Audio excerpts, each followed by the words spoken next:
For a recap of the day's major international stories, let's join our London studio for Around the World in 5 minutes with Joyce Ohaja. Hello and good evening. Calls have been made for a new era of cooperation in the Middle East. The U.S. Secretary of State Mike Pompeo has warned that no country can afford to ignore regional challenges such as those posed by Iran, Syria and Yemen. Dani Vucinovic reports. Sponsored by the U.S., the gathering in Poland was designed to tackle issues such as terrorism and nuclear proliferation. But America's European allies feared the conference would turn into an Iran-bashing session, increasing tensions with Tehran. Among the government officials in attendance, the Israeli Prime Minister Benjamin Netanyahu. The foreign ministers of leading Arab countries stood together and spoke with unusual force, clarity and unity against the common threat of the Iranian regime. I think this marks a change, an important understanding of what threatens our future. Germany and France opted not to go, concerned by Washington's decision to withdraw from the 2015 Iran nuclear deal, along with reinstating sanctions. In turn, America's Vice President Mike Pence criticized the EU over its measures to facilitate trade with Tehran. They call this scheme a special purpose vehicle. We call it an effort to break American sanctions against Iran's murderous revolutionary regime.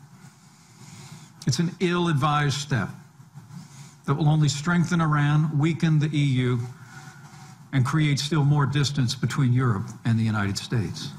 Lebanon and Iran have condemned the meeting, describing it as a desperate circus. Other issues were on the agenda, the conference also addressing the Israeli-Palestinian peace process, as well as the ongoing conflicts in both Syria and Yemen. None of the region's challenges will solve themselves. We must work together for security. No country can afford to remain on the sidelines.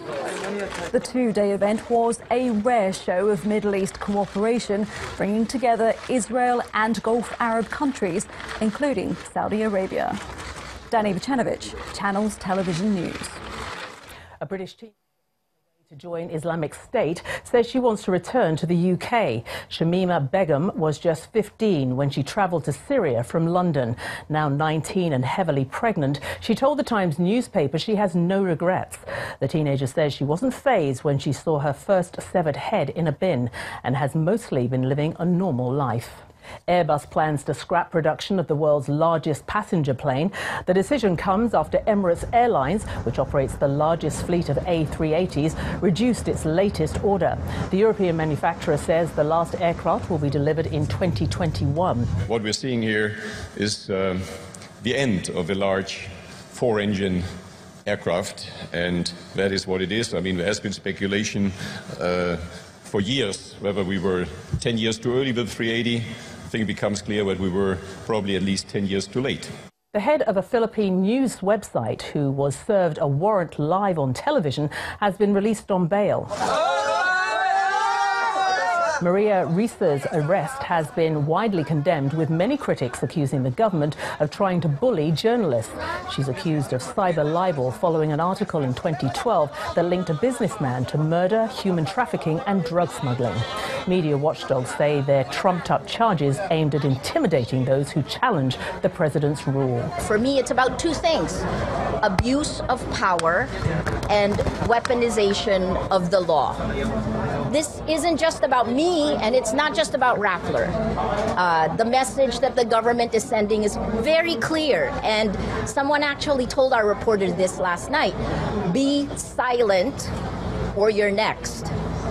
So I'm saying, and I'm appealing to you not to be silent, even if, and especially if, you're next. A new round of high-level talks between the US and China is underway in Beijing. The world's two largest economies are working to hammer out a trade deal before a March 1st deadline. That's when the US is scheduled to increase tariffs on $200 billion of Chinese imports. Finally tonight, it's officially mission complete for NASA's Mars Opportunity rover. The Explorer was built to operate for just 3 months, but it managed to last nearly 15 years before being hit by a global dust storm. The space agency says it lost all communication in June last year. Scientists hoped the rover would survive, but sustained inactivity has forced the team to accept its fate. And that's your news around the world in 5.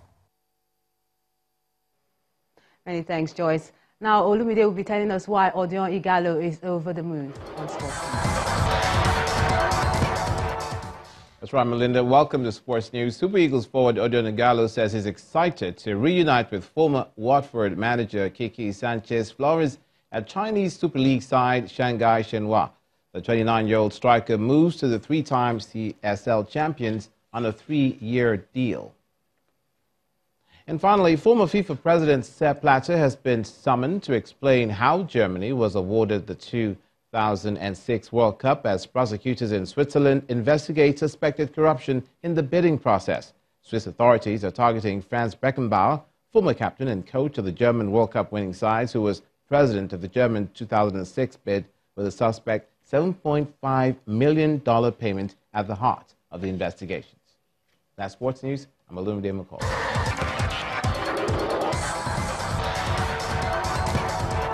And the main news again. In a nationwide broadcast today, the president asked Nigerians to vote candidates of their choice. That's the news at 10 tonight. Thank you so much for watching.